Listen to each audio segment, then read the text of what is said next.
नाज़रीन, इस प्रोग्राम में जिस खबर पर हम बात करने जा रहे हैं वो खबर आप तक पहुंच भी चुकी है और वो खबर आप तमाम देखने वालों को चौंका भी चुकी है। जी हाँ, मैं बात कर रहा हूं जो कराची में मंशियात का मुनज़्ज़म नेटवर्क पकड़ा गया है, जिसे अनमोल और पिंकी नामी एक ख़ातून चला रही थी। अब ये नेटवर्क कैसे एक्सपोज़ हुआ, अनमोल और पिंकी नामी ख़ातून कैसे गिरफ़्तार हुई, असल गुमनाम हीरो कौन है, तमाचा किसने रसीद किया, और फिर इस खातून की गिरफ़्तारी के बाद जिस अंदाज से, बल्कि जिस शाहाना अंदाज से इसे अदालत में पेश किया गया, जज साहब खातून को देख के क्यों हैरान रह गए। जज साहब ने क्यों सर पकड़ लिया।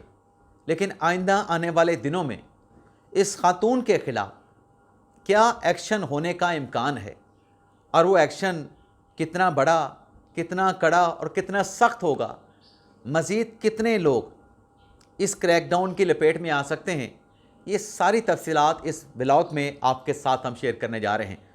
और प्रोग्राम के आखिर में हम बात करेंगे जो सिस्टम की तरफ से इमरान खान और तहरीक इंसाफ को बड़ा झटका लगा है, उसकी तफसीलात भी आपकी खिदमत में पेश करेंगे। लेकिन प्रोग्राम का आगाज़ करने से पहले आपसे दरख्वास्त के चैनल को सब्सक्राइब कर लें, बेल आइकॉन का बटन प्रेस करें, वीडियो पसंद आए तो इसे लाइक और शेयर ज़रूर कीजिएगा। नाज़रीन, डायरेक्टली इस मुद्दे पे आने से पहले कि कराची में चलने वाला मंशियात का जो नेटवर्क था उस पर हाथ कैसे डाला गया, किसने हिम्मत की, वो गुमनाम हीरो कौन है, इन तफसीलात पे आने से पहले ख़ातून को गिरफ़्तारी के बाद जिस शाहाना अंदाज में अदालत में पेश किया गया, इस पे पहले मुख्तसर सी बात कर लेते हैं। नाज़रीन, आपने नेशनल मीडिया पे देखा और सोशल मीडिया पे डेफिनेटली देखा होगा कि ख़ातून ने शर्ट पहनी हुई है, टी शर्ट पहनी हुई है, ख़ातून ने ट्राउज़र पहना हुआ है, ख़ातून को मुकम्मल प्रोटोकॉल दिया गया है, ख़ातून के आंखों पे चश्मा लगा है, ख़ातून के चेहरे पे मास्क मौजूद है और ख़ातून ऐसे टहलते हुए कैट वॉक करते हुए आ रही हैं जैसे किसी अदालत में पेशी के लिए नहीं, किसी फैशन शो में शरीक होने के लिए वो आ रही हैं। अब आम तौर पे हम चूँकि कोर्ट पे कवर करते हैं, किसी भी मुलज़म को गिरफ़्तार करने के बाद इस अंदाज में अदालत में नहीं पेश किया जाता, मुलज़म हो या मुलज़मा हो।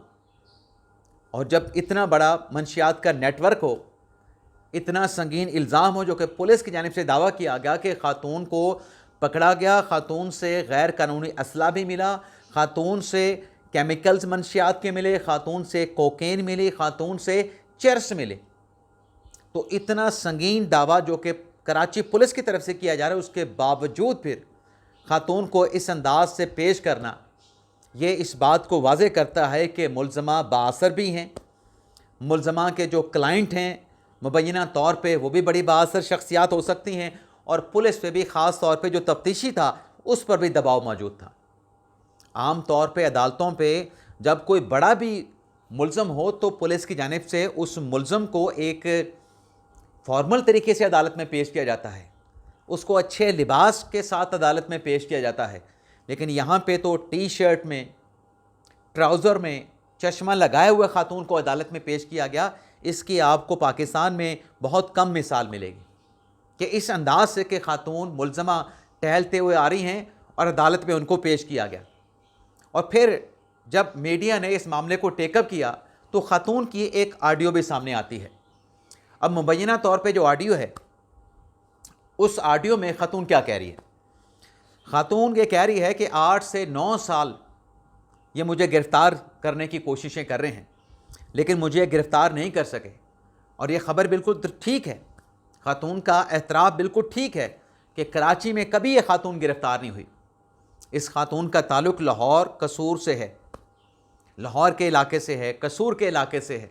इसका एक और भाई है, वो भी गिरफ़्तार हुआ था इसी किस्म के मुबैना तौर पे धंधे के इल्ज़ाम में। इसके साथ राइडर लड़कियां हैं, राइडर लड़के हैं, और भी ढेर सारे मुल्ज़मान हैं, लेकिन अभी ये ख़ातून गिरफ़्तार हुई है। लेकिन इसकी अगर आप ऑडियो सुनें, उस ऑडियो में इस ख़ातून ने पूरे सिस्टम के मुंह के ऊपर ज़ोरदार तमाचा मारा है।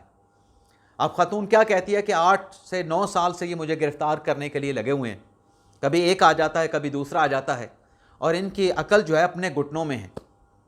ये मुझे गिरफ़्तार करने के लिए बड़के मारते हैं, फिर रिटायर होने की एज के करीब पहुंच जाते हैं। मेरे पास लकी भी बैठा है, मेरे पास जो है वो सनी भी बैठा है। हम धड़ल्ले से कराची में अपना काम कर रहे हैं। हमने अंधेर मचाया हुआ है, अंधेर नगरी हमने कराची में मचाई हुई है। कोई हमें रोक नहीं सकता, अगर कोई रोक सकता है तो हमें रोक ले।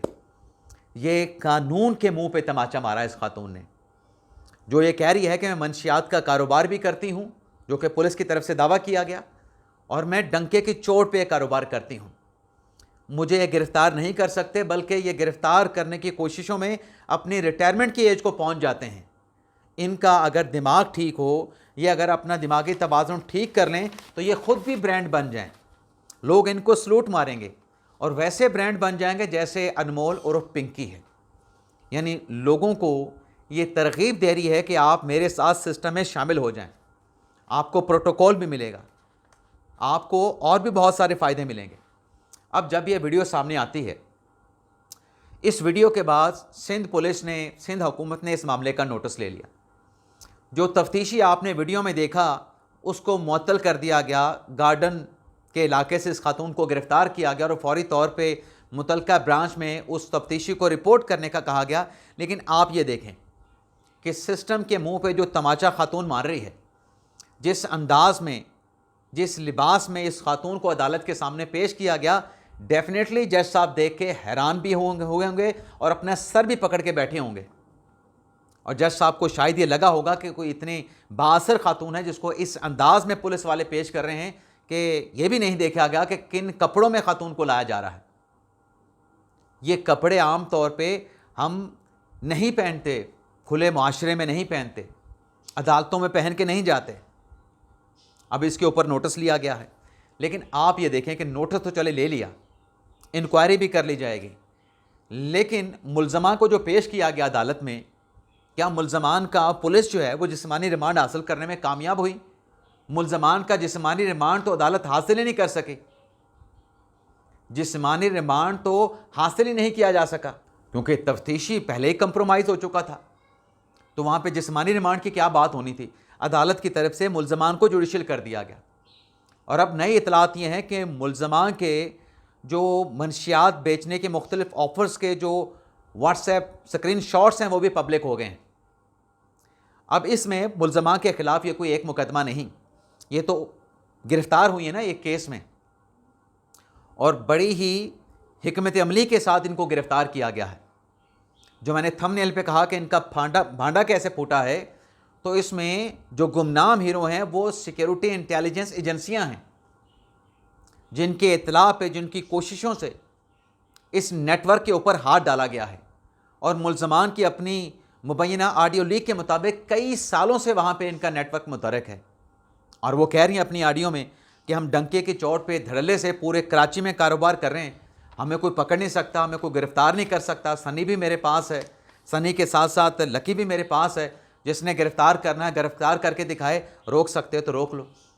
तो सिस्टम को खातून ने चैलेंज भी दिया है, और ये जो इन्फॉर्मेशन सामने आई है उसमें कई बरसों से ये खातून, जिसके ख़िलाफ़ 10 मुकदमात दर्ज हो चुके हैं, कई अरसे से ये मफरूर थी, लेकिन चूँकि बाअसर भी थी, बाअसर शख्सियात के साथ मुबैना तौर पे ताल्लुक़ वास्ता था, तो ये कभी गिरफ़्तार नहीं हो सकी। अब जिस रेट में इनको गिरफ़्तार किया गया और जो पुलिस की तरफ से दावा किया गया कि भारी मिकदार में कोकेन, मंशियात के केमिकल्स और असला और चर्स बरामद हुई है, गैर कानूनी असला है। अब इसमें जो बाकी मुकदमात में उसमें ये पुलिस इससे तफ्तीश करेगी, लेकिन अब तफ्तीश वैसे नहीं होनी चाहिए और तफ्तीशी भी वैसा नहीं होना चाहिए जो हमने वीडियो पे देखा है। जो वीडियो में हमने तफ्तीशी देखा है वैसा तफ्तीशी नहीं होना चाहिए। अब इसमें तफ्तीशी वो होने चाहिए जो इस मामले को मंतकी अंजाम तक पहुंचाए।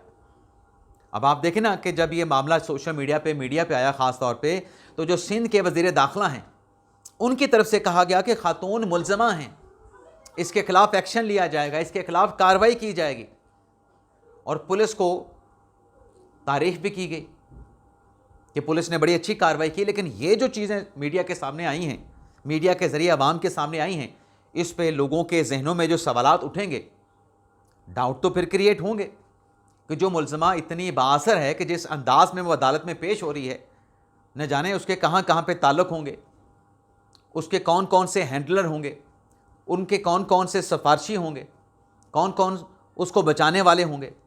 तो ये जो डाउट क्रिएट हुए हैं, इस पर फिर अब जो जवाब है वो फिर सिंध पुलिस को देना पड़ेगा। सिंध पुलिस को इसमें ट्रांसपेरेंट इंक्वायरी और कानून के मुताबिक, जैसा कि वज़ीर दाखिला सिंध भी कह रहे हैं कि मुलज़मा क्रिमिनल हैं, तो फिर एक्शन भी ऐसा होना चाहिए कि जो मुलज़म हैं, जो ये नेटवर्क चला रहे थे, जहरीला धंधा चला रहे थे, लोगों को मंशियात की इस क्या कहते हैं इसमें धकेल रहे थे, तो इनको कड़ी से कड़ी सज़ाएं भी दिलवानी चाहिए।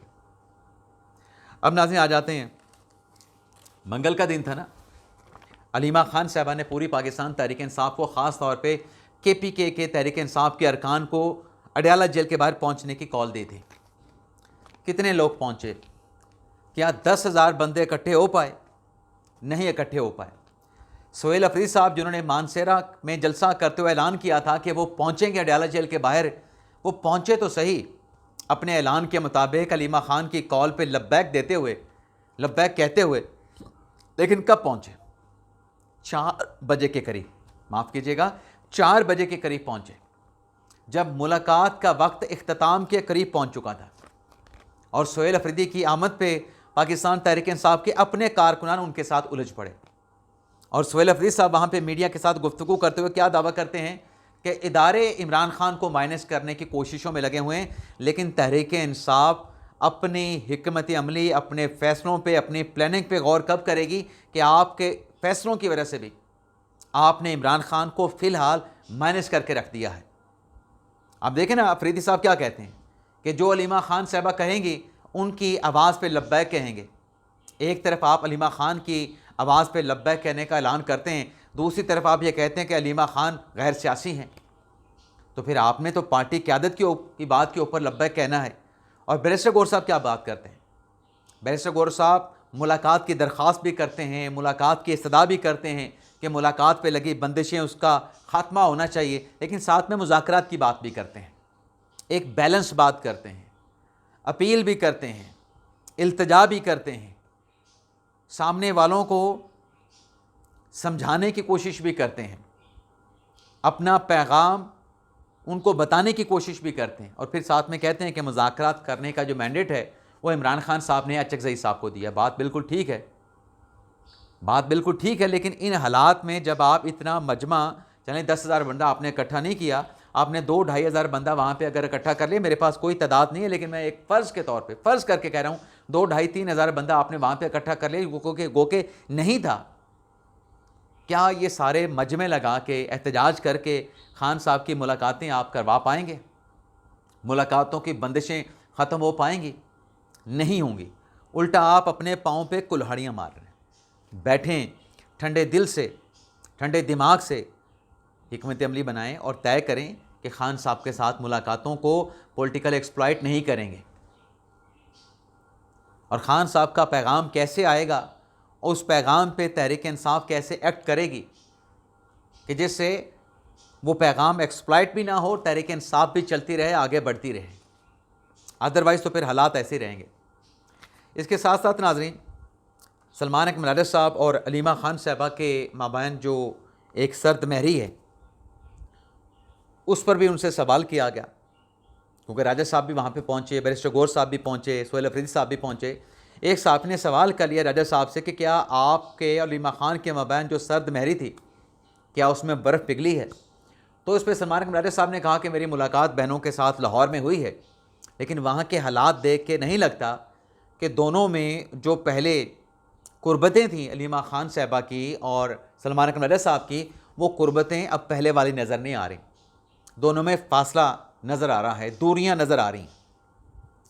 बाकी नाज़रीन, अगर जाते जाते ईरान अमेरिका तनाज़े की अगर हम बात करें, तो अमेरिकन अखबार ये रिपोर्ट कर रहा है कि अमेरिकन सदर जो है वो ईरान पर हमला करने पे माइल हैं, जबकि ईरान की तरफ से अमेरिकी मीडिया की इन रिपोर्ट्स के बाद ये जवाब दिया गया है कि अगर कोई नया हमला ईरान पे किया गया तो इस सूरत में जो यूरेनियम की जो अफसोदगी है वो ईरान की तरफ से 90% कर दी जाएगी। अब यूरेनियम की अफसोदगी 90% तक लेके जाना, इसका मतलब क्या है कि आप एटम बम बनाने के करीब पहुंच जाएंगे। तो ये जो चीज़ें, एक क्राइसिस चल रहा है ईरान अमेरिका के माबैन, मुख्तलिफ प्रपोजल भी सामने आई थी, लेकिन मामला किसी करवट बैठ नहीं रहा। जो जवाब ईरान की तरफ से दिया गया उसे अमेरिकन प्रेसिडेंट की तरफ से नाकाबिले कबूल करार दे दिया गया, नापसंदीदा करार दे दिया गया। लेकिन सालसे की कोशिशें, चाहे कतर की तरफ से हों, चाहे मुत्तहिदा अरब अमारात की तरफ से हों, चाइना की तरफ से हों, रशिया की तरफ से हों, लेकिन जो सालसे की कोशिशें पाकिस्तान की तरफ से की जा रही हैं, इन तमाम ममालिक ने पाकिस्तान की सालसे की कोशिशों को सराहा है और कहा है कि सफारती कोशिशों के ज़रिए, डिप्लोमेसी के ज़रिए इस मसले का हल निकाला जाए। लेकिन अगर मसले का हल निकालना है तो फिर ज़ाहिर सी बात है कि एक एक कदम दोनों फ़रीक़ैन को पीछे हटना पड़ेगा। दोनों फ़रीक़ैन पीछे हटेंगे तभी मामला किसी करवट बैठेगा, अदरवाइज़ तो ये क्राइसिस इसी तरीके से जारी रहेगा और जो दुनिया है वो फिर इस क्राइसिस की वजह से मुश्किलात से दो चार रहेगी। बाकी अमरीकी अखबार ने एक और भी रिपोर्ट दी है जिसमें ये कहा गया है कि ईरान अमरीका इसराइल जंग के दौरान मुत्तहिदा अरब अमारात की तरफ से ईरान पे खुफिया हमले किए गए और अमारात की तरफ से ईरान पे जो खुफिया हमले किए गए उसे अमेरिका की तरफ से वेलकम किया गया। उन हमलों को पब्लिक करने के बजाय उसे खुफिया तौर पे वेलकम किया गया। तो ये भी अमरीकी अखबार रिपोर्ट कर रहा है। तो ये था नाज़रीन हमारा आज का आखिरी व्लॉग। आप तमाम दोस्तों ने जो अप्रिसिएशन दी है इससे पहले वाले व्लॉग में, उस पर मैं आप तमाम देखने वालों को मशकूर हूँ। आपसे इजाज़त चाहता हूँ। अल्लाह ताला हम सब का हामी नासर हो। अपनी दुआ में याद रखिएगा। अल्लाह हाफिज़।